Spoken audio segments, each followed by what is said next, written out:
California mother is pleading for her daughter's life. Her 14-year-old little girl, Sadie, is living almost day to day on direct blood donations at a time when blood banks are in crisis. The situation is being considered the first ever national blood crisis, so called by the Red Cross.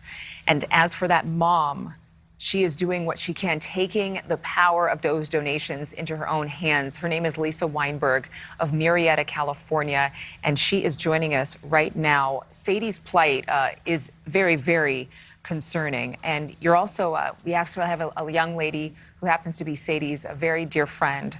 We're going to talk to you in just a little bit, Miriam. Lisa, first, let's share with people watching at home just how crucial this is. Your daughter was admitted to the hospital with COVID. Then it was found out that she had myeloid leukemia. There was a hematoma on her brain. So in order to just maximize the use of your time here this morning, I just want to know how Sadie is doing as of this very moment. We actually had a really critical night last night. We've been in an upward positive trajectory for about the past week and a half. And yesterday, her stats just started crashing and taking a turn for the worst. So we had a pretty rough night last night, but she pulled through. There is an amazing team at Loma Linda Children's Medical Center. So many doctors, Dr. Kaplan, Dr. Shah, so many amazing nurses. We have so many people that are taking amazing care of her, and they really just saved her life last night. And she's now been, they're exploring the possibility of her having a complication from COVID called MIS-C. It's something that's popping up in pediatric COVID patients about 4 to 6 weeks after diagnosis. So that on top of everything else she's dealing with, but she's stable right this minute. Let's talk about how the blood crisis is affecting your family personally. There was a time while Sadie was in the hospital where the doctors turned to you, or the nurses, you have to correct me or tell me which one it is.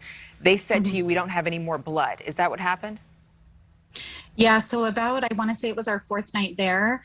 And it's not the hospital's fault. It's just that the blood banks are literally dry. So she was denied blood. I think it was the 4th night, something like that.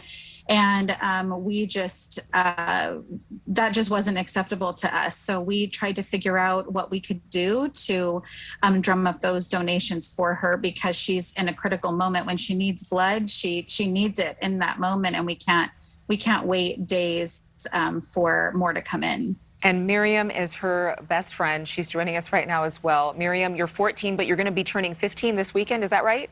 Yeah. So you have to be 15 or older to donate blood, and you're actually going to be giving blood to your friend because of your birthday. Yeah. Are you nervous at all about needles? Are you nervous about giving, or are you really impassioned right now? I wouldn't say I'm like nervous or afraid, but needles scare me. Yeah. You feel the prick, and then it kind of calms down. So it's not, it's only that one moment when the needle goes in, and then you're okay. How have you felt about seeing your friend who's battling this huge health battle not be able to have enough blood, but there have been other people besides yourself who've been giving blood to her? How has that made you feel? It's really great to see everyone donating and putting themselves out there for Sadie. I knew that I should be donating blood because I knew it could possibly saving a life, not only for Sadie, but many other people too. Yeah, and really, this is remarkable what you've done, Lisa. You have galvanized a whole community, strangers, friends, neighbors, and just said, listen, is she O positive or O negative? She's O negative. O negative, and she has to have O negative blood. So you're pleading with the community to please donate blood, and people are actually giving blood in her name.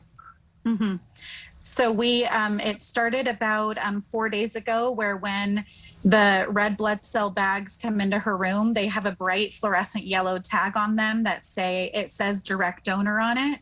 So we knew who the donor was, of course. But the first day that we saw those a few days ago was pretty amazing. And on Sunday, she would have been denied again. So when they called down to get her transfusion on Sunday, they said, there isn't anything. And then when they realized that it was Sadie, they said, oh, wait a minute, we have a whole shelf here. And so up came the bag of red blood cells, and there was this bright yellow fluorescent tag on it, which tells us that that was a direct donor. So she had Awesome. 2 blood transfusions in the last night, and both with those tags, it just warms our heart.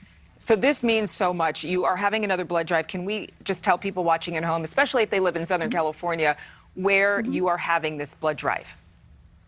Yeah, so on February 1st at Vista Murrieta High School, this is just more of an internal drive for staff and students at the school. But on February 3rd, they're doing a drive at Vista Murrieta High School that's open to the public.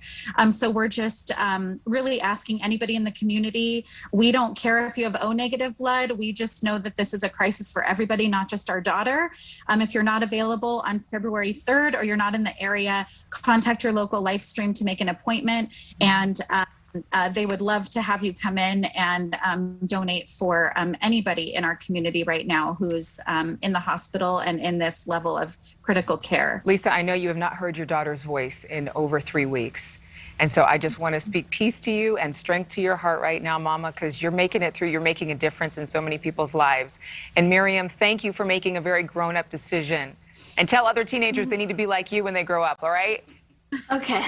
Thank you so much for watching. Make sure to click on the red subscribe button below so you can get more of NewsNation's fact-driven, unbiased coverage.